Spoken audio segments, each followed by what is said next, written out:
The bright side of religion. I will rejoice in the Lord. I will joy in the God of my salvation. Habakkuk 3, verse 18. Everyone who loves God is to testify of the preciousness of His grace and truth. Those who receive the light of truth are to have lesson upon lesson to educate them not to keep silent, but to speak often to one another.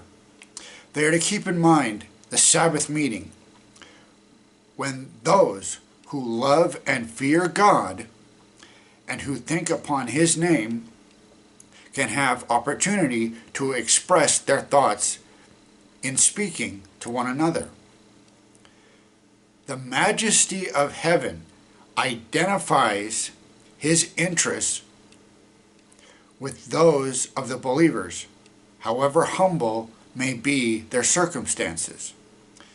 And whenever they are privileged to meet together, it is appropriate that they speak often to one another, giving utterance to the gratitude and love that is a result of thinking upon the name of the Lord. Thus shall God be glorified, as He hearkens and hears, and the testimony meeting will be considered the most precious of all meetings. For the words spoken are recorded in the book of remembrance. Do not gratify the enemy by dwelling upon the dark side of your experience.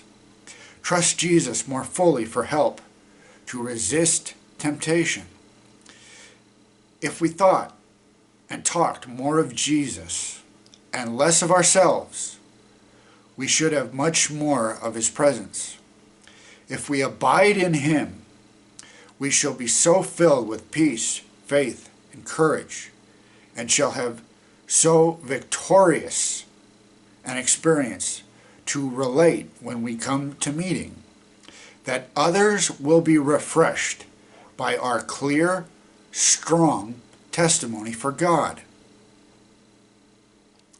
These precious acknowledgments to the praise of the glory of His grace, which supported by a Christ-like life, have an irresistible power which works for the salvation of souls. The bright and cheerful side of religion will be represented by all who are daily consecrated to God.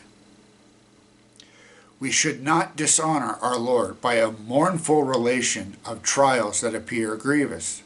All trials that are received as educators will produce joy.